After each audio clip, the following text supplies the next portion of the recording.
अस्सलामुअलैकुम। तो भाई कल मैंने जो है वो कंप्यूटर का गेस्ट पेपर आपके साथ शेयर किया था और उसको एक्सप्लेन किया था। तो माशाल्लाह से उसके ऊपर इतना अच्छा रिस्पांस रहा आप लोगों का और आपने इतने हज़ारों में उस पर व्यूज़ दिए कि फिर मुझे जो है वो आप लोगों के लिए इंग्लिश का भी गेस्ट पेपर शेयर करना पड़ा। और इंग्लिश का गेस्ट पेपर मैं शेयर करूंगा और साथ ही साथ आपको टिप्स भी बताऊंगा। और आप लोगों ने मुझे बहुत ज़्यादा जो है ग्रुप के स्टूडेंट्स ने और साथ ही साथ मेरे व्यूवर्स ने, जो स्टूडेंट्स हैं जो देखते हैं, उन्होंने इतने ज़्यादा मैसेज किए कि सर और पेपर भी एक्सप्लेन करें। तो मैंने कहा चलो इंशाल्लाह सारे पेपर आपको एक्सप्लेन कर दूंगा। जब आपको फ़ायदा हो रहा है, सीखने के लिए मिल रहा है, तो फिर मैं अपना टाइम आप लोगों को ज़रूर दूंगा। और एक छोटी सी बात यहाँ पर कि मैंने एक छोटा सा क्लिप कंप्यूटर के गेस्ट पेपर का टिकटॉक पे भी लगा दिया था। तो इतने ज़्यादा व्यूज़ आए उस टिकटॉक आईडी पर, और टिकटॉक आईडी जो है वही है एमी इंग्लिश सेंटर के नाम से है। ठीक है, तो वैसे ये जो चैनल है या ये जो ग्रुप्स हैं या जितने भी और अकाउंट्स हैं हमारे, वो तमाम के तमाम पूरी मैनेजमेंट देख रही होती है और लोग भी होते हैं। लेकिन टिकटॉक अकाउंट वो वाहिद अकाउंट है जो सिर्फ मैं चलाता हूँ और मैं अपने पर्सनल मोबाइल से चला रहा होता हूँ, क्योंकि आपको पता है टिकटॉक थोड़ा सा शौकियतन आता है। तो उस पर इतने अच्छा रिस्पॉन्स रहा आपका, मैं देखकर हैरान हो गया। तो मैंने कहा इंशाल्लाह और भी आप लोगों के लिए वहाँ भी शेयर कर दूंगा चीज़ें। अगर आपने अभी तक टिकटॉक पे फॉलो नहीं किया एमी इंग्लिश सेंटर को, तो आप कर सकते हैं। वहाँ पर बस मैं आपको 30 सेकंड 40 सेकंड की जो है वो क्विक जो है वो अपडेट्स दे देता हूँ और मालूमात बता देता हूँ। ठीक है, अच्छा अब आ जाओ यहाँ पर। देखो भाई, आज की वीडियो बहुत इंपॉर्टेंट है। क्यों? क्योंकि आज मैंने इन 8 चैप्टर के इंपॉर्टेंट्स आपके साथ शेयर करने हैं। ठीक है, 8 चैप्टर्स के और पोएम्स के। अच्छा वो तो ठीक है, चैप्टर्स तो चलो इसमें हो जाते हैं, लेकिन वो टिप्स जिससे आप जो है वो इंग्लिश के पेपर में पूरे नंबर ला सकते हैं। इंग्लिश में जो आप लोग अपने नंबर कटवाते हो ना, वो प्रेजेंटेशन में ही कटवाते हो। मुझसे बच्चे जो है वो बहुत सारे सवाल कर रहे हैं, क्या सर रेड मार्कर इस्तेमाल कर सकते हैं या नहीं, ब्लू मार्कर इस्तेमाल कर सकते हैं या नहीं, ग्रीन मार्कर, बॉल पेन से लिखें, इंक पेन से लिखें, हमारी राइटिंग जेल पेन से अच्छी है, हमें बॉल पेन से लिखने की आदत हो गई है, तो क्या बॉल पेन से लिख सकते हैं। तो वो तमाम चीज़ें मैं आज के बताऊंगा टिप्स के अंदर। ठीक है, अच्छा 5 मोस्ट इंपॉर्टेंट ऐसे आज आपके साथ शेयर करूंगा, 5 मोस्ट इंपॉर्टेंट ऐसे जो कि इंशाल्लाह बोर्ड के एग्जाम में आ जाएंगे, उसमें से एक ऐसे। अच्छा लेटर वो भी शेयर करूंगा, लिखा हुआ नहीं है, ना ही एप्लीकेशन और ऐसे मैंने अभी लिखे नहीं है, क्योंकि वो मैं बताता जाऊंगा और लिखवाता जाऊंगा। अच्छा अब ग्रामर पे आ जाओ, ग्रामर के वो इंपॉर्टेंट टॉपिक्स। देखो पहले मैं समझा रहा हूँ कि इस वीडियो में क्या क्या मैं आपको दूंगा, तो इसलिए आप लोगों को ना थोड़ा सा पता चल जाए। तो ग्रामर के वो इंपॉर्टेंट टॉपिक्स जिससे आपका ग्रामर का सेक्शन बनेगा, वो भी इंशाल्लाह दे दूंगा। ठीक है, बता दूंगा। और ग्रामर के जो हैंड आउट होते हैं या जो PDF होते हैं, बेसिकली हैंड आउट तो नहीं है, PDF ही है, तो जो ग्रामर के PDF होते हैं ना, वो मैं ग्रुप्स पे रोज़ शेयर करता रहता हूँ। और यहाँ पर मैं बता दूँ एक बात कि जो बच्चे ग्रुप में ऐड होना चाह रहे हैं ना, तो ग्रुप की रजिस्ट्रेशन क्लोज हो गई है, क्योंकि अब सिर्फ 10 दिन रह गए हैं पेपरों में। तो मैं अब किसी भी बच्चे को ग्रुप में ऐड नहीं होने दे रहा हूं। अगर कोई बच्चा होना भी चाह रहा है तो वो हम उन्हें मना कर रहे हैं, क्योंकि देखो एथिकली भी ये ठीक नहीं है। जब हम पूरे साल की फ़ीस आपसे लेते हैं, तो अब सिर्फ 10 दिन रह गए हैं, अब उसकी हम आपसे क्या फ़ीस लेंगे। तो इसलिए मैं बच्चों को चीज़ें तो शेयर कर रहा हूँ, लेकिन ग्रुप्स में ऐड नहीं किया जा रहा है, क्योंकि रजिस्ट्रेशन क्लोज हो गई है। तो आप लोग ग्रुप्स में ऐड होने की फ़ीस पे नहीं कीजिएगा। ठीक है, अगले साल के लिए आप चाहें तो पे कर सकते हैं, फिर वो अगले साल ही ऐड करेंगे। उसकी जो ग्रुप स्टार्ट होंगे वो 10 मई से होंगे। अच्छा देखो 11 मई 2023 और जुमेरात को, ठीक है, आपका जो है वो पेपर है। अच्छा याद रखना, आपका कंपलसरी का पेपर यहाँ पर मैं एक्सप्लेन कर रहा हूँ। ठीक है, कंपलसरी इंग्लिश कंपलसरी, जो मैक्सिमम बच्चे इंग्लिश कंपलसरी ही देंगे, तो वो एक्सप्लेन करूँगा। चलो सब कुछ समझा दिया, आप आ जाओ यहाँ पर। तो भाई देखो, मैं जो है आपको ये बताऊंगा कि आपने कितने क्वेश्चंस जो है वो हर चैप्टर से, शॉर्ट्स चैप्टर से करने हैं। देखो सबसे पहले मुझे बहुत सारे टीचर कहेंगे कि सर आप बच्चों को क्वेश्चंस क्यों याद करने का कह रहे हैं। देखें, मैं भी उन्हें नहीं कहता हूं कि आप याद करें, समझें, लेकिन हमारा कुछ जो है बैकग्राउंड ऐसा है, या हम जो है वो कुछ इस तरह की लेगेसी फॉलो करते हुए आ रहे हैं शुरू से, कि बच्चों के दिमाग में ये रहता ही है कि कितने क्वेश्चंस इस चैप्टर से करें, कितने क्वेश्चंस उस चैप्टर से करें। तो बेसिक मैं आप लोगों को यही बोलूँगा कि अपने पास से क्वेश्चन अगर आंसर दे सकते हो तो वो सबसे बेस्ट है। ठीक है, अगर किसी क्वेश्चन का जवाब इंग्लिश में ख़ास तौर पे बोल रहा हूँ, अपने पास से दे सकते हो तो वो बेस्ट है। लेकिन अगर मुश्किल हो रही है तमाम सवालों को समझने में, तो मैं कुछ क्वेश्चंस बता रहा हूँ, उसको देख लो, उसको कर लो, और उसको भी याद नहीं करना, समझना कि उसमें क्या बात पूछी जा रही है और क्या आपने बताना है। ठीक है, तो चलो आप इधर आ जाओ, ज़्यादा टाइम नहीं वेस्ट करते हैं, फिर आप लोग बोलोगे सर बहुत लंबी हो गई है। अच्छा अब आ जाओ। अच्छा अब देखो भाई, हमने जो है वो किंग द वाइस कैलिफ, सबसे पहला चैप्टर हमारा जो है वो यहाँ पर है। अच्छा इससे MCQs देखो हमारे पास यहाँ पर एक पोएम भी मौजूद है, मैं उसका भी आपको बता दूंगा। पोएम्स जो हैं वो मैं उसका आपको इस हिस्से में बता दूंगा, ठीक है। अच्छा, सबसे पहला चैप्टर है द वाइस कैलिफ हारून रशीद के बारे में है। अच्छा, तो देखो एमसीक्यूज वही हैं, आपने पूरे 10 के 10 करने हैं एमसीक्यूज, ठीक है। उसमें कोई मैं आपको रियायत अभी भी नहीं दूंगा क्योंकि 40-50 मिनट लगेंगे ज़्यादा से ज़्यादा। अब आपको जो है ना वही जो शॉर्ट क्वेश्चन आंसर्स करने, इसमें कोई लॉन्ग का चक्कर ही नहीं है, तो ज़िंदगी आसान वैसी ही हो गई। शॉर्ट क्वेश्चन आंसर्स जो है ना वो आपने इस चैप्टर से अच्छे खासे करने हैं, कम से कम भी 4 शॉर्ट तो करो, ठीक है, कम से कम भी। अच्छा, 4 शॉर्ट समझ लेना, मैं फिर बोल रहा हूँ याद मत करना। अगर याद करने की आदत है तो वो अलग बात है, लेकिन अगर इंटेलिजेंट स्टूडेंट हो, अच्छे स्टूडेंट हो, सीख के पढ़ रहे हो, समझ के पढ़ रहे हो, कुछ समझ आ रहा है तो इसको समझ लेना, ठीक है। जो और ये 4 सवालात कौन से हैं मैं बता दूं। देखो शुरू के जो 4 सवालात आपके पास स्क्रीन पे चल रहे हैं वो मोस्ट इंपॉर्टेंट थे इस चैप्टर के लिए, ठीक है। अच्छा, जो लोग मुझे कॉल कर रहे हैं तो मैं उनकी कॉल नहीं रिसीव कर पा रहा हूं, जिसकी वजह यह है कि मैं अभी क्लास में हूं। तो अक्सर जब मैं क्लास में होता हूं तो मैं आपकी कॉल नहीं ले पाता हूं, लेकिन जैसे ही क्लास से फ्री हो जाता हूं आपको कॉल बैक कर देता हूं। तो आप लोग कॉल कर लिया करें, और अगर एक बार नहीं उठा रहा हूं तो आप थोड़ी देर बाद कर लें, मैं इंशाल्लाह रिसीव कर लूँगा। अच्छा देखो भाई, सवालात सुन लो कौन कौन से हैं। How did the 2 men broth before the caliph look like, ठीक है, मोस्ट इंपॉर्टेंट, ये एक सवाल हो गया। How did the caliph decided who was the owner of the horse, most important सवाल, सबसे ज़्यादा इंपॉर्टेंट जो सवाल है ना इस चैप्टर का वो यही है, क्योंकि पूरा कॉन्फ्लिक्ट ही इस चीज़ पे था कि घोड़े का मालिक कौन है, ठीक है भाई। अच्छा, What was Caliph Haroon Rashid known and respected for? अच्छा, हारून रशीद के बारे में भी जो है आपने थोड़ा बहुत बताना है, ठीक है। अच्छा, ये सवालात के जवाब आप अपने पास से लिख सकते हो, मैं फिर बोल रहा हूँ, ठीक है। After getting the horse how did the rich man behave, ये भी मोस्ट इंपॉर्टेंट सवाल है। अच्छा, what did you learn from this astounding lesson, ये सवाल जो है ना है तो इम्पॉर्टेंट, लेकिन हर वो बच्चा जिसने थोड़ा बहुत भी क्लास में बैठा होगा ना इस चैप्टर को पढ़ाते वक्त, या जो जब मैं चैप्टर पढ़ा रहा था तो सुना होगा, तो वो इसका जवाब दे सकता है। तो 5वां सवाल हटा लो, बाकी 4 ये सवालात हर टीचर इत्तेफाक करेगा मुझसे मोस्ट इंपॉर्टेंट है। अच्छा, अब ज़्यादा टाइम नहीं लूँगा, जल्दी जल्दी करूँगा। अच्छा, अब आ जाओ, हाँ मैं मोस्ट इंपॉर्टेंट चैप्टर भी बताऊँगा, ठीक है। 4 वो मोस्ट इंपॉर्टेंट चैप्टर बताऊँगा जिसको अगर आप कर लेते हो तो आपका टैक्स वाला सेक्शन जो है वो ईजिली निकल जाएगा और ज़िंदगी आसान हो जाएगी। भाई ज़िंदगी आसान करनी है बस। अब ज़िंदगी आसान ऐसे भी हो जाती है कि इंसान सोचना छोड़ दे, तो पढ़ाई के बारे में तो सोचो भाई, पढ़ाई के बारे में सोचना नहीं छोड़ देना। अच्छा, एमसीक्यूज़ तो भाई कोई रियायत नहीं है, 10 के 10 हैं, ठीक है। अगर आप बोलेंगे ना सर थोड़ी रियायत दें तो मैं बोलूँगा नहीं भाई, इस पूरे 10 के 10 एमसीक्यूज़ करके दो मुझे। अच्छा, अब आ जाओ डिग्निटी ऑफ वर्क, तो इसमें हमें बताया गया था कि भाई हर काम की अजमत है, हर काम अजमत वाला है। मैं टीचर हूँ, बेसिकली मेरा टीचिंग करना प्रोफेशन नहीं है, मैं हर बार ये बोलता हूँ, ये मेरा पैशन है। मैं शौक़ में पढ़ाता हूँ आपको, क्योंकि जब मैं आपको पढ़ाने के लिए खड़ा होता हूँ ना तो उससे पहले मैं काफ़ी थका हुआ होता हूँ, क्योंकि मैं यूनिवर्सिटी से आके अपना खुद भी पढ़ता हूँ, लेकिन फिर भी मेरा पैशन है तो इसलिए मैं आपको ज़रूर पढ़ाता हूँ। अच्छा भाई, इससे मुझे चाहिए 3 सवालात आपके, ठीक है, 3 सवालात, 4 नहीं सिर्फ 3 सवालात। क्यों? क्योंकि ये चैप्टर ऐसा है कि बच्चों को बहुत अच्छा समझ में आ जाता है, तो इसलिए ज़्यादा उन्हें याद करने की ज़रूरत नहीं पड़ती। अच्छा, सबसे पहले जो इस चैप्टर का मेन किरदार था, भाई देखो कोई फिल्म है, उसमें सबसे इम्पोर्टेंट क्या चीज़ होती है? उसकी कैसेट, उसकी सीडी? नहीं भाई, उसकी सीडी इंपॉर्टेंट नहीं होती, उसमें सबसे इंपॉर्टेंट होता है उसका हीरो। तो इस चैप्टर का जो हीरो था ना वो हमारे पास अख्तर था, क्योंकि अख्तर के साथ प्रॉब्लम्स थी, अख्तर को चीज़ें समझाई जा रही थी। अच्छा, सबसे पहला सवाल इसमें मोस्ट इंपॉर्टेंट है, वाई वॉज अख्तर क्रॉस, यानी अख्तर क्यों जो है वो परेशान था या क्यों गुस्से में था, अपसेट क्यों था। अच्छा, और which crosses did our holy prophet use to do.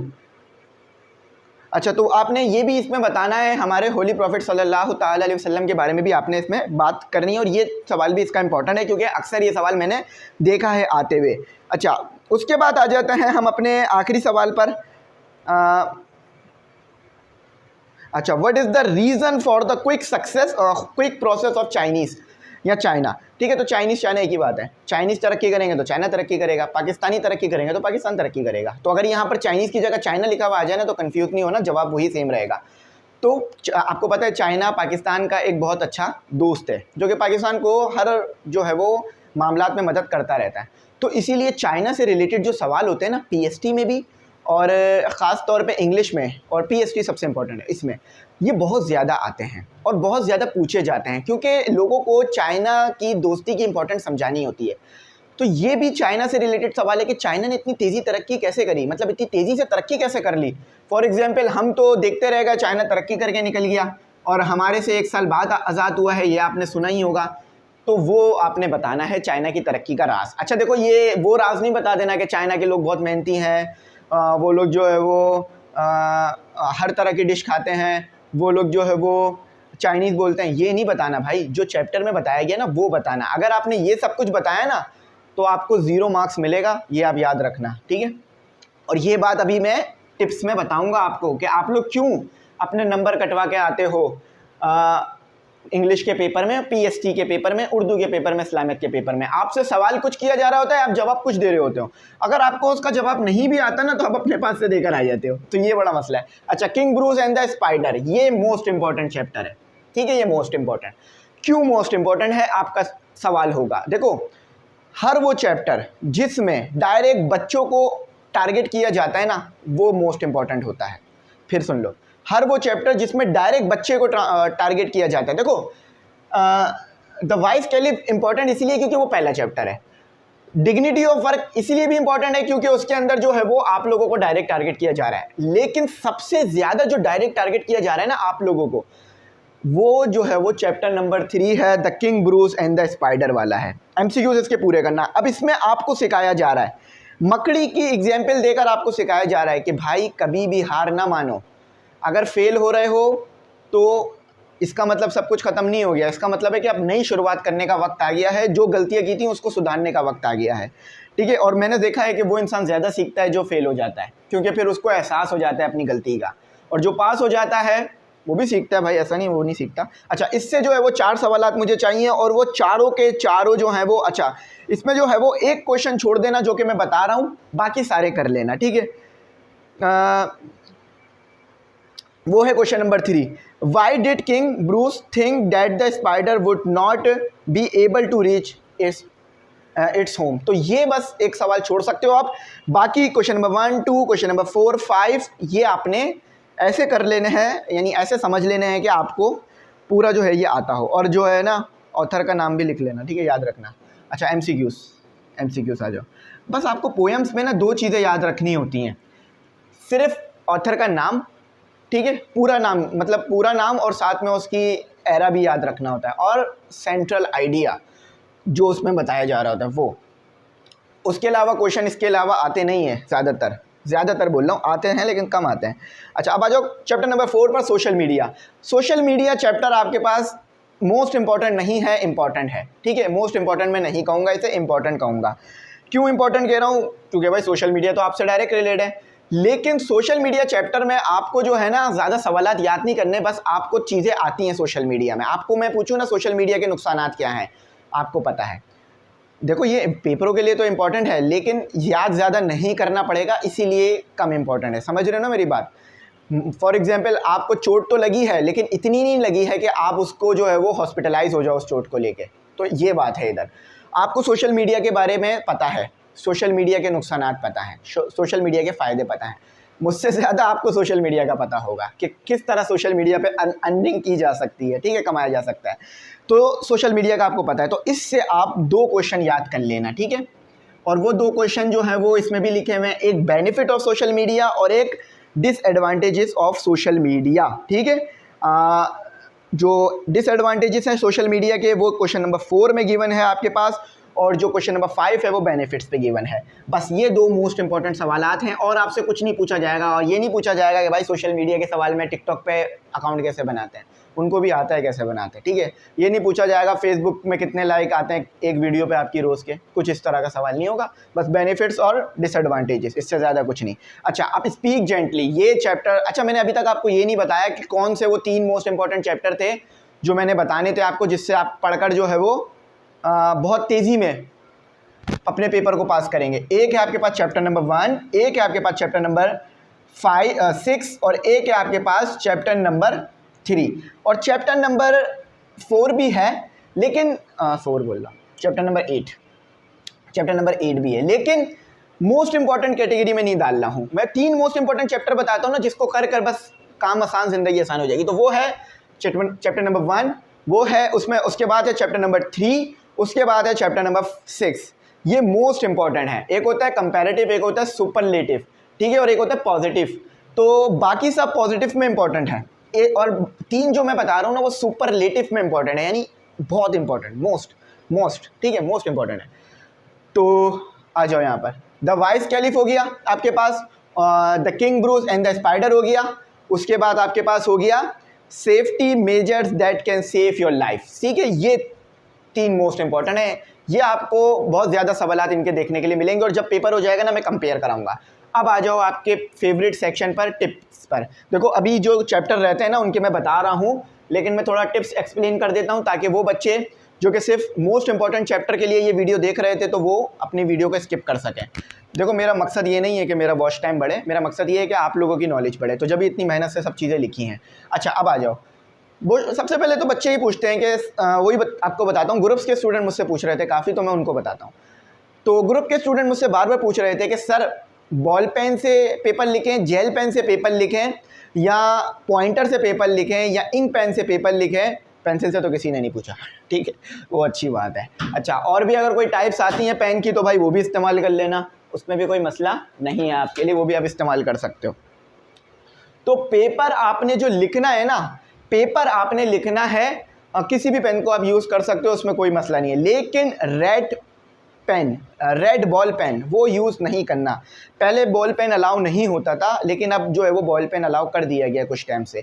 Inter के स्टूडेंट्स के लिए तो पक्का है, आप 9 मैट्रिक के स्टूडेंट्स के लिए भी है, कंफर्म है, ये होता है, अलाउ होता है।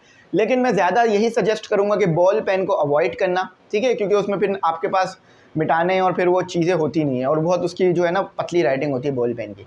बॉल पेन को अवॉइड कर दो, बाकी जेल पेन से लिख लो, पॉइंटर से लिख लो, उसके अलावा इंक रिमूवर के पीछे जो होता है ना, आपके पास अगर इंक ही नहीं है, पेन नहीं लेके गए, इंक रिमूवर के पीछे वाला जो हिस्सा उससे भी लिख लो, क्योंकि मैंने एक बार देखा था बच्चा उससे लिख रहा था, मैंने भी अपने पेपर में उससे लिखा था, क्योंकि मेरे पास पेन नहीं था उस टाइम पे, मैं पेन जो है ना इंक खत्म हो गई थी, तो उससे भी लिख सकते हो। अच्छा, इसके अलावा इंक पेन तो बेस्ट है, इंक पेन बेस्ट है, ठीक है। मोस्ट बेनिफिशियल जो चीज़ रहेगी ना, the most beneficial thing is ink pen, उसके बाद फिर जेल पेन, फिर पॉइंटर, और फिर आपके एज पर योर रिक्वायरमेंट आप ले जा सकते हो।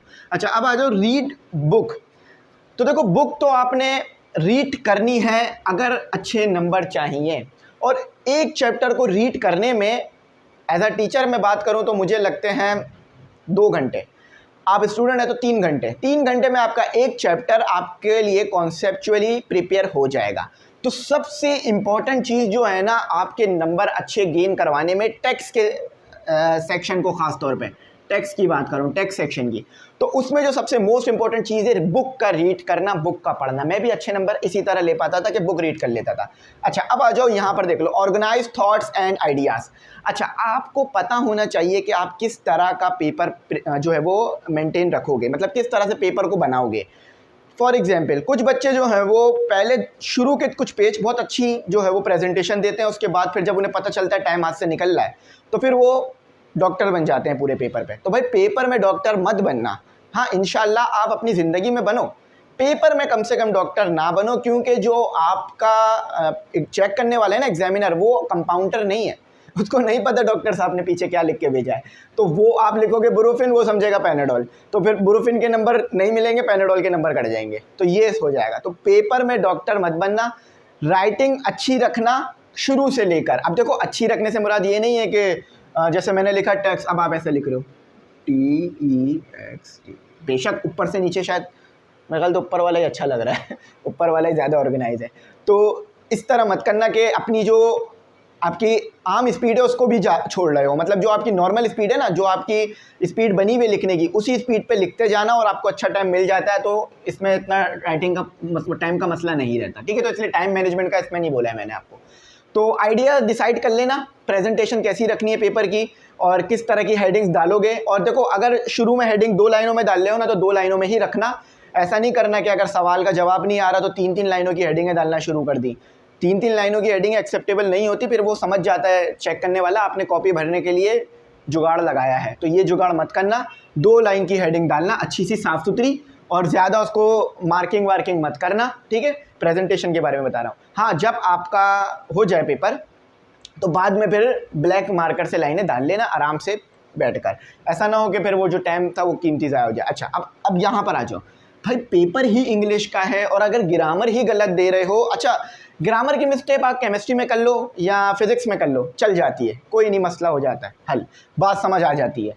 लेकिन ग्रामर की मिस्टेक आप इंग्लिश के पेपर में ना करना, ना ही टेक्स्ट सेक्शन में करना, ना ही ग्रामर के सेक्शन में तो करना ही मत, ठीक है। ग्रामर की मिस्टेक नहीं होनी चाहिए। अब ग्रामर क्या है, आर्टिकल्स, अब आपको पता है वोवेल्स के साथ आता है आपके पास एन और आप लगा रहे हो आ, तो ये ज़रा ध्यान रखना, वरना फिर आ नंबर नहीं आएंगे, ठीक है। तो ये समझ गए ना बात। अब आ जाओ यहाँ पर, यूज़ अप्रोप्रिएट वोकेबलरी। अब वोकेबलरी से क्या मुराद है भाई, अब बार बार एक ही वर्ड इस्तेमाल करे जा रहे हो, very very difficult difficult, very very difficult difficult, तो पेपर में मतलब अगर आप बार बार एक ही वर्ड इस्तेमाल करना चाह रहे हो तो सिर्फ वेरी और डिफिकल्ट ही, तो आपके पास ये वर्ड नहीं है ना, आपके पास मैनी भी वर्ड है, आप वेरी की जगह मैनी भी इस्तेमाल कर सकते हो, आप डिफिकल्ट की जगह हार्ड भी इस्तेमाल कर सकते हो। तो वोकेबलरी बिल्ड कर लो। अब वोकेबलरी बिल्ड करने का एक पूरा कॉन्सेप्ट है, एक पूरा मेथड है, वो मैं रहा तो आया तो इंटर में पढ़ा दूंगा, मैं खुद भी पढ़ चुका हूँ तो मैं बता सकता हूँ, लेकिन अभी यहाँ नहीं बताऊँगा। लेकिन इतना बता देता हूँ वोकेबलरी कैसे बिल्ड होती है छोटी सी स्टेप्स में। अब जब बुक पढ़ते हो ना तो जो भी हार्ड वर्ड लिखे उसे लिख लो अपने पास, आपकी वोकेबलरी बिल्ड होना शुरू हो जाएगी उधर ही। जैसे मैंने बहुत सारे वर्ड याद किए, कोइंसिक्वेंसेस, असैसिनेशन, उसके बाद टेंकुलाइज, उसके बाद सर्कमस्टेंसेस, बहुत सारे वर्ड्स मैंने इसी तरह याद करे हैं, तो मैं अपनी वोकेबलरी ऐसे रिपीट करता हूँ। अच्छा, रिपीट अवॉइडेशन, अवॉइड रिपीटेशन। अब रिपीटेशन से क्या मुराद होता है, आप एक सेंटेंस को बार बार रिपीट करने की कोशिश करते हो। फॉर एग्जाम्पल, आपने अगर एक ऐसे लिख रहे हो अपने दोस्त पर, ठीक है, जो कि आपको दिल से प्यारा है, जान से प्यारा है, ठीक है, तो अपने दोस्त के ऊपर ऐसे लिख रहे हो और वो दोस्त आपको पेपर में कुछ नहीं बता रहा, तो खुद लिख लेना, ठीक है। तो आप ऐसे लिख रहे हो, ठीक है, और ऐसे में आपको अपने दोस्त का नाम इस्तेमाल करना है। फॉर एग्जांपल, मेरा दोस्त है अहमद, चलो अहमद है, ठीक है, और भी बहुत सारे दोस्त हैं लेकिन अहमद भाई का नाम लेते हैं, तो मेरा दोस्त है अहमद। अब मैं बार बार अहमद अहमद करे जा रहा हूँ हर जगह पर, मैं अहमद की जगह ही भी तो बोल सकता हूँ उसे, ठीक है, और हिम भी इस्तेमाल कर सकता हूँ, मतलब अगर किसी जो है वो चीज़ से रिलेट करके उसे इस्तेमाल करना है, मतलब उसको ऑब्जेक्टिव के तौर पे इस्तेमाल करना है, हिज भी लगा सकता हूँ, हिज कार, अहमद कार बोलने की ज़रूरत नहीं है, हिज कार बोल दो। तो रिपीट अवॉइडेशन, सॉरी अवॉइड रिपीटेशन। अब देखो मैं भी यहाँ पे थोड़ा कंफ्यूज हो गया, तो अवॉइड रिपीटेशन, रिपीट नहीं करो एक चीज़ को बार बार, ना ही बार बार एक जुमले को रिपीट करो, और जुमले को तो बिल्कुल भी रिपीट नहीं करना, ठीक है। अच्छा, अब आ जाओ, right in a clear and concise manner. अच्छा, जो बात लिख रहे हो ना वो समझ में आए टीचर को, ऐसा ना हो कि आपको ग्रामेटिकली जुमला सही सुनने में सही लग रहा है लेकिन वो गलत है। For example, English come to me, मुझे इंग्लिश आती है, बज़ाहिर अगर ये डालोगे उसमें क्या कहते हैं गूगल पे तो सही आएगा, इसका जवाब यही आएगा, लेकिन ऐसा कोई जुमला नहीं होता, तो ये ज़रा ध्यान रखना, ठीक है। I know English very well and I can speak with you, तो ये बड़ा ध्यान रखना भाई, ठीक है। The examiner will not allow you and he will definitely give you a 0 marks if you do this in your exam. तो समझ गए ना बात। So you will follow the right in a clear and concise manner. इससे क्या मुराद है कि आपका जो जवाब है वो समझ में आने लायक हो और समझ में आता हो, मैनर हो, उसमें एक जो है वो मिजाज हो, उसमें एक समझ में आने वाली चीज़ हो, ठीक है। तो ये समझ गए। अब वो बच्चे जो कि मोस्ट इंपॉर्टेंट चैप्टर के लिए वेट कर रहे थे वो स्किप कर सकते हैं। हाँ, मैं उनके लिए बस ये एक आसानी कर देता हूँ, इस चैप्टर के बता देता हूँ, सेफ्टी वाले के। अच्छा देखो भाई, MCQs आपने वही मैंने बताया भाई, 10 ही करने, ठीक है, नाराज़ नहीं होना, ठीक है, बड़ा भाई समझ के नाराज़ नहीं होना। अच्छा, अब आ जाओ शॉर्ट की तरफ। शॉर्ट सिर्फ 3 कर लेना, ठीक है, मोस्ट इंपॉर्टेंट बोल रहा हूँ लेकिन फिर भी 3 कर लेना, ठीक है।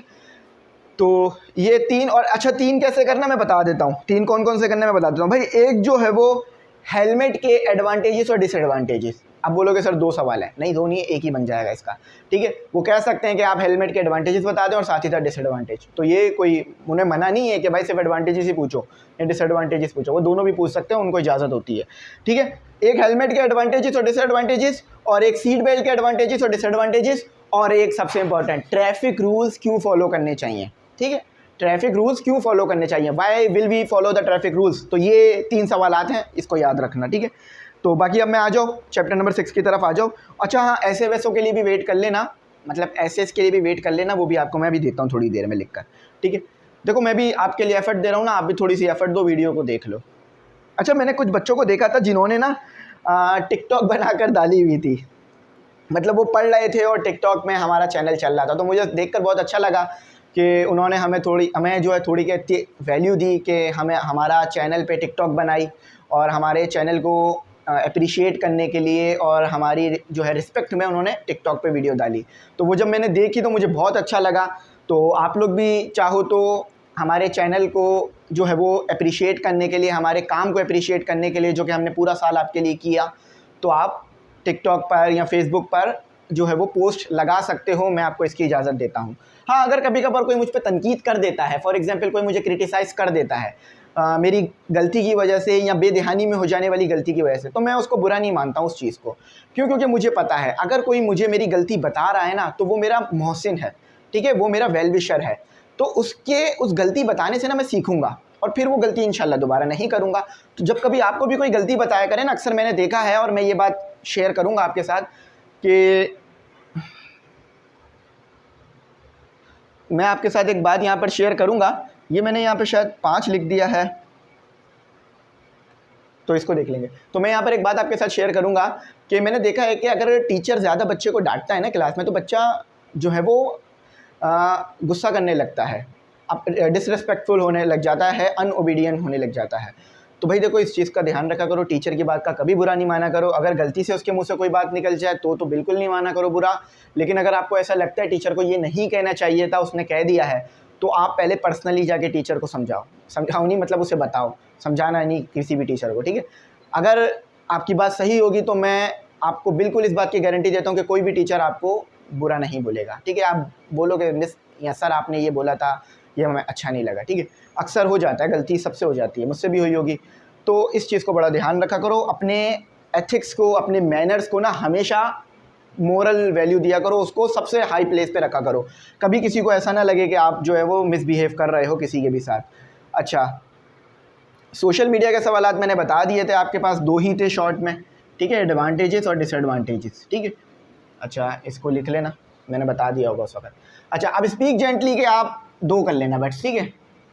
ये भी अच्छा चैप्टर है, इंपॉर्टेंट है, लेकिन ये पोएम टाइप चैप्टर था तो आप सिर्फ इसके 2 कर सकते हो, ठीक है, ठीक है। शॉर्ट में लिख लो 2 कर लेना, ठीक है, 2 सवालात। अच्छा, द ट्रैवल डायरी, इसके भी आप 3 सवालात कर लेना, ठीक है, 3 सवालात कर लेना। अब देखो मैं फिर बोल रहा हूँ, समझ लेना भाई, याद मत करने बैठ जाना। अच्छा, अब आखिरी वाला चैप्टर मैंने जो बताया उसके मैंने वक्त बता दिए थे, 3 आप कर लोगे। अच्छा, द वॉइस ऑफ गॉड, इसके आपने जो है वो 2 सवालात करने हैं, एक तो सेंट्रल आइडिया और एक आपको जो है, मतलब सेंट्रल आइडिया करोगे तो फिर आपको ये पता चल जाएगा कि आपने इस चैप्टर में क्या पढ़ा और क्या सीखा, ठीक है। और एक आपने जो है वो पोइट के बारे में करना है सवालात, तो इसके भी 2 क्वेश्चन हैं, ठीक है, शॉर्ट है। तो देखो मैंने कितना शॉर्ट आपके लिए कर दिया है और इंशाल्लाह इन्हीं सवालों में से आपके सवालात आ जाएंगे। हर बार ऐसे ही होता है, तो इस बार भी ऐसे ही होगा इंशाल्लाह, उम्मीद है, तो अच्छा हो जाएगा काम, ठीक है। इस बार पेपर थोड़े मुख्तलिफ होंगे क्योंकि इस बार शॉर्ट जो है वो ज़्यादा, मतलब आपको ज़्यादा लिखने वाला पेपर होगा, सब्जेक्टिव पेपर आपका बहुत बड़ा होगा इस बार, ठीक है। अच्छा, अब आ जाओ आपके मोस्ट इंपॉर्टेंट हिस्से पर, ऐसे पर, क्योंकि भाई एक ऐसे कर लिया 10 नंबर सिक्योर कर आ गए। तो ऐसे में आपके सामने तमाम टॉपिक ऐसे के चला रहा हूँ, ऐसे के जितने भी टॉपिक हैं वो आपके सामने चल रहे हैं। टोटल 13 ऐसे मैंने बताए थे, ठीक है, टोटल 13 ऐसे मैंने बताए थे। तो सबसे पहला और सबसे मोस्ट इम्पॉर्टेंट ऐसे जो है ना वो क्या है, एनर्जी क्राइसिस इन पाकिस्तान। भाई देखो, इस वक्त मुल्क बहुत ज़्यादा जो है ना वो एनर्जी क्राइसिस से जूझ रहा है। एनर्जी क्राइसिस इन, अच्छा एनर्जी क्राइसिस है, क्राइसिस भी लिख देते हैं भाई, ठीक है, एनर्जी क्राइसिस इन पाकिस्तान, ठीक है। पाक लिख रहा हूँ, यानी शॉर्ट में पाकिस्तान लिखा है, पाक लिखा है, आप पूरा पाकिस्तान कर लीजिएगा, ठीक है, इन पाकिस्तान। तो देखो ये इम्पोर्टेंट क्यों है सबसे ज़्यादा, देखो अभी मैं समझाता हूँ। देखो सबसे पहले तो मेरी अल्लाह ताला से दुआ रहेगी कि अल्लाह ताला हमारे मुल्क को हर तरह के क्राइसिस से, चाहे वो इलेक्ट्रिसिटी क्राइसिस हो, वो पेट्रोल क्राइसिस हो, या वो गैस क्राइसिस हो, अल्लाह ताला उन सब से हमें जो है वो निकाले। क्योंकि भाई देखो, ज़िंदगी अब नहीं गुजारी जा सकती बग़ैर बिजली के, बग़ैर गैस के और बग़ैर जो है वो पेट्रोल के। अगर इनमें से एक भी चीज़ नहीं होगी ना, ज़िंदगी का पहिया रुक सा जाएगा। तो दुआ करते रहा करो, हमारी दुआओं से अल्लाह ताला हमें मुश्किलात से निकालेगा इंशाल्लाह, ठीक है। अच्छा, और मुश्किल वक्त तो है, मैं ये नहीं बोलूँगा मुश्किल वक्त नहीं है, मुश्किल वक्त है, बस उम्मीद है अल्लाह ताला में जल्दी निकाल देगा। अब ये क्यों इंपॉर्टेंट है टॉपिक, आप मेरी बात से इत्तेफाक करोगे। मुल्क में आपको पता है पेट्रोल का बहरान है, मतलब पेट्रोल का बहरान से क्या मुराद है, पेट्रोल के प्राइसेस बहुत ज़्यादा हैं, हो रहे हैं, हर महीने हर 15 दिन बाद पेट्रोल के 10, 15, 20 रुपये बढ़ रहे हैं। तो वो पेट्रोल एनर्जी में आता है और एनर्जी कंजप्शन में आता है आपकी, तो एनर्जी क्राइसिस में वो आ गई आपके पास, ठीक है। उसके बाद आपको पता है इलेक्ट्रिसिटी का भी जो है वो बहरान चल रहा है, इलेक्ट्रिसिटी भी बहुत मुश्किल हो रही है, कम आ रही है, लोड शेडिंग चलती रहती है। गैस जो सबसे ज़्यादा मुश्किल कर रही है, क्योंकि इलेक्ट्रिसिटी के लिए तो हम आदी हो गए लोड शेडिंग के ना, कि भाई इतने बजे लाइट जाएगी, काम कर लेना, लेकिन गैस का अभी तक हम आदी नहीं हुए हैं, तो इसीलिए सबसे इंपॉर्टेंट टॉपिक ये हो गया। अच्छा, पाकिस्तान में जो फ्लड आया था, फ्लड इन पाकिस्तान, अच्छा इसको एक और तरह से भी पूछा जा सकता है, फ्लड इन पाकिस्तान। अब ये इंपॉर्टेंट क्यों है, क्योंकि भाई ये इसी साल आया था और सिंध ने बहुत ज़्यादा जो है वो नुकसान को बर्दाश्त किया है। 30 बिलियन, हाँ 30 बिलियन डॉलर से ज़्यादा पाकिस्तान को फ्लड में नुकसान हुआ है, 30 अरब। और कहीं जो है, इसका मुझे एग्जैक्ट नंबर पता है, मैं शेयर करता हूँ, और जो है वो कहीं लाखों लोग बेघर हो गए थे, कई सौ लोगों की जानें गई, कई एकड़ पे खड़ी ज़मीनें जो है वो जो फसलें थी वो तबाह हो गई। तो बहुत जो है वो सरवाइव किया पाकिस्तान ने। आप कहीं भी पढ़ लो फ्लड के बारे में, पाकिस्तान के बारे में, आपको सबसे ज़्यादा सन 2023 में पाकिस्तान को इससे मुश्किलात रही, ठीक है, 23 और 22 में, ठीक है, बेसिकली सिर्फ 23 नहीं 22 भी मिलाओ इसको, ठीक है, क्योंकि लेकिन आपका ईयर तो जो आपका एनुअल ईयर होता है एजुकेशन के हिसाब से वो तो 2 साल के साथ होता है ना, तो इसीलिए 23 और 22 मिलाकर बोल रहा हूँ। 23 नहीं बोलना आप, फिर 23 में तो बारिश ही नहीं हुई, फिर ये मुश्किलात कैसे आ गई, तो 22 भी है भाई, ठीक है। तो ये बहुत इंपॉर्टेंट है क्योंकि पाकिस्तान ने इससे सफ़र किया बहुत ज़्यादा। अच्छा, अभी हो गया। देखो लोड शेडिंग और CNG प्रॉब्लम, वो आप एनर्जी क्राइसिस इन पाकिस्तान में लिख सकते हो, मसला नहीं है। अच्छा, कोविड-19 पे लिखने की ज़रूरत नहीं है, अभी इसका प्रॉब्लम इतना नहीं चल रहा। अच्छा, प्रॉब्लम ऑफ कराची, ठीक है, कराची के मसाइल। अब आपको पता है कराची के क्या क्या मसाइल है, मैं क्या क्या बताऊँ, जितने बताऊँगा उतने कम है। अगर मैं एक बताऊँगा ना, आप बोलोगे सर ये भी बता देते, मैं बताऊँ 2 बताऊँगा, आप बोलोगे सर ये भी बता देते, तो बहुत सारे मसाइल हैं, आपको पता है। तो ये मोस्ट इंपॉर्टेंट है, ठीक है, प्रॉब्लम्स ऑफ कराची, यानी कराची के जो मसाइल हैं। अच्छा, इन पे ऐसे मैंने लिख दिए थे, आप लोगों को दे दिए थे, आप लोग ना लिखना इंपॉर्टेंट ऐसे एमई इंग्लिश सेंटर, तो इनके ऐसे आपको मिल जाएंगे, वो लिख दिए थे मैंने इसके, ठीक है। अच्छा, तो ये हो गया आपको, ये आपको बात समझ में आ गया। आजकल जो है वो थोड़ा टेररिज्म का भी प्रॉब्लम है, आपने सुना होगा न्यूज़ में, लेकिन मैं उसको शामिल नहीं करूँगा। वॉर अगेंस्ट टेररिज्म, ये अभी ज़्यादा इंपॉर्टेंट नहीं है, लेकिन मोस्ट इंपॉर्टेंट नहीं है, लेकिन इंपॉर्टेंट है, ठीक है, इंपॉर्टेंट है। अच्छा, PSL पे भी लिखने की ज़रूरत नहीं है, PSL पे भी हमारा है। अब ब्लेसिंग ऑफ साइंस, ये बहुत इंपॉर्टेंट है। देखो, पाकिस्तान अगर तरक्की करना चाहता है, हमारा मुल्क है पाकिस्तान, अगर तरक्की करना चाहता है ना, तो उसको साइंस को अपनाना पड़ेगा। मतलब हमें जो है ना वो साइंस से फ़ायदा लेना पड़ेगा, क्योंकि जितने भी मुल्क बड़े बड़े कामयाब हुए हैं ना, वो साइंस की बदौलत हुए हैं, उन्होंने साइंस में तरक्की हासिल की, तो वो आज आगे बढ़ गए। तो ये है हमारे पास, ठीक है। अब आखिरी ऐसे मैं आपको बता रहा हूँ इम्पॉर्टेंस ऑफ हेल्थ एजुकेशन, ये इंपॉर्टेंट है, लेकिन इतना ज़्यादा इंपॉर्टेंट नहीं है कि बस आएगा ही आएगा। अच्छा, माई आइडियल पर्सनैलिटी। अब देखो, माई आइडियल पर्सनैलिटी में आपके पास बहुत सारे जो आइडियल लोग हैं वो कवर हो जाते हैं, जैसे कि कायदे आज़म, अल्लामा इकबाल, इसी तरह से और बहुत सारे जो हैं वो जो लोग हैं वो कवर हो जाते हैं, ठीक है। पर्सनैलिटी, ठीक है, माई आइडियल पर्सनैलिटी। मेरे टाइम पे ये ऐसे आया था और मैंने माई आइडियल पर्सनैलिटी पे हज़रत मोहम्मद सल्लल्लाहु ताला अलैहि वसल्लम पर ऐसे लिखा था, क्योंकि हम सब की जो आइडियल पर्सनैलिटी है ना, वो आप सल्लल्लाहु ताला अलैहि वसल्लम ही हैं, ठीक है। तो मैंने उन पे लिखा था ऐसे, ठीक है। तो आप चाहो तो उन पे भी लिख सकते हो, लेकिन कोशिश करना कि पहले पढ़ लेना ऐसे, ठीक है। आप सल्लल्लाहु ताला अलैहि वसल्लम की सीरत को थोड़ा सा पढ़ लेना, ताकि आप लोग अच्छा ऐसे लिख सको। ऐसा ना हो कि आपकी गलतियाँ बहुत ज़्यादा हैं, तो फिर ये अच्छा नहीं लगेगा, ठीक है। अच्छा, आप चाहो तो कायदे आज़म पे भी लिख सकते हो, अल्लामा इकबाल पे भी लिख सकते हो। गालिब तो मुझे नहीं लगता शायद आप लोगों को इतना जो है वो आइडियल पर्सनैलिटी पे आएंगे। गालिब पे भी आप चाहो तो लिख सकते हो। और आप आइडियल पर्सनैलिटी में लियाकत अली ख़ान, सर सैयद अहमद ख़ान, आपकी चॉइस है, आप चाहो तो लिख सकते हो। और अगर कोई ऐसे शख्स हैं, जैसे कि हमने चैप्टर पढ़ा था ना, the rules of women in creation of Pakistan, अगर गर्ल्स चाहें तो मोहतरमा फ़ातिमा अली जिन्ना, बॉयज़ भी लिख सकते हैं, ऐसा नहीं है, बॉयज़ भी लिख सकते हैं मोहतरमा फ़ातिमा अली जिन्ना पर। और बिल्किस बानो और बेगम राना लियाकत अली ख़ान पे भी आप लिख सकते हैं ऐसे। और आप लिख सकते हैं ऐसे, और भी लोग थे उसके अंदर, आप उन पे भी लिख सकते हैं, ठीक है। तो बस ये थे। अच्छा, अब लेटर पे आ जाओ, अच्छा, लेटर पे देखो, अगर मैं लिखूँगा ना, इतनी जगह नहीं है कि यहाँ पर आ जाए, तो मैं वो चला देता हूँ PDF, इसको मैं समझा भी देता हूँ, ठीक है। अच्छा, ग्रामर का मैंने अभी आपको समझाना है, ग्रामर पे ज़रा अभी मेरे साथ रहना। अच्छा, लेटर पे देखो, लेटर आपके लिए मैंने 2 मोस्ट इंपॉर्टेंट निकाल रखे हैं। एक आपने ऑडिटर को लिखना है जिसमें अपने एरिया के बारे में बताना है, तो ठीक है, हाँ ठीक है, ये रहा। तो लेटर है, लेटर जो 3 इसमें जो लिखा हुआ है ना, तीसरे नंबर पे जो लेटर लिखा हुआ है, ये मोस्ट इंपॉर्टेंट है। Write a letter to the editor of a newspaper complaining against the broken condition of road in our city. आपको पता है कितने ज़्यादा प्रॉब्लम चल रहे हैं कराची सिटी के, ठीक है, मेरे इलाके में भी बहुत ज़्यादा रोड टूटे हुए हैं, तो हम लिखते तो नहीं है लेकिन आप लिख सकते हो चाहो तो। अच्छा, आखिरी में भी फिर वही वाला इंपॉर्टेंट है जो कि आपने जो है वो लिखना है।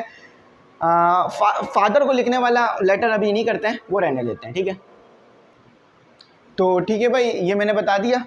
तो और बाकी जो है फिर इसके बाद जो है सबसे इम्पोर्टेंट एक और जो है ऊपर है, जो कि आप वो लेटर लिख सकते हो। Write a letter to your cousins inviting him her to spend the summer vacation with you, ठीक है, ये है। अगर इसमें चाहो तो एक और लेटर भी शामिल कर लो, वैसे इसमें लिखा नहीं है लेकिन आप कर लो कि आप अपने प्रिंसिपल को लेटर लिखो, ठीक है, जिसमें जो है आप उनसे इजाज़त मांगो स्कूल में साइंस एग्जीबिशन की, ठीक है, ये आप लिख लो, ठीक है, ये भी लिख लेना, लेकिन ये इसमें शामिल नहीं है, लेकिन मैंने अपने पास से बताया। अच्छा, एप्लीकेशंस को थोड़ा सा अभी हम स्किप करते हैं। स्किप से मुराद ये नहीं है कि इस वीडियो में बात ही नहीं करेंगे, स्किप से मुराद ये है कि 5-10 मिनट के लिए, और हम आ जाते हैं अपना ग्रामर पर, कि भाई ग्रामर के सर कौन कौन से इंपॉर्टेंट जो है वो टॉपिक्स हैं, लेसन्स हैं जो हमने करने हैं, ठीक है।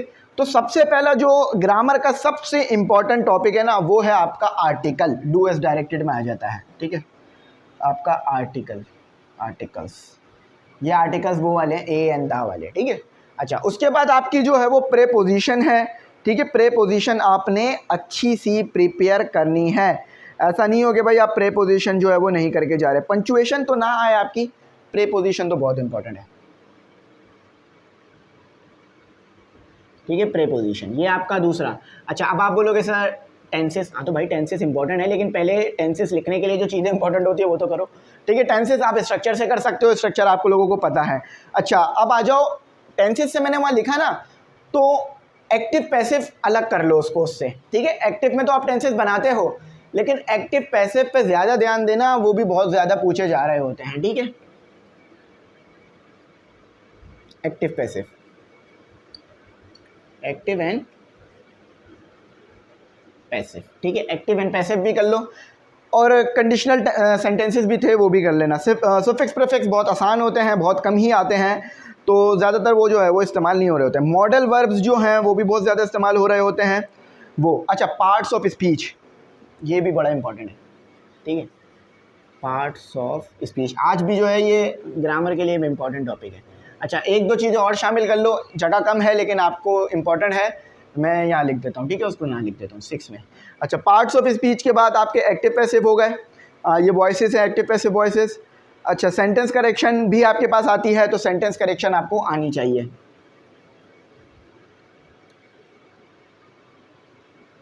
ठीक है। सेंटेंस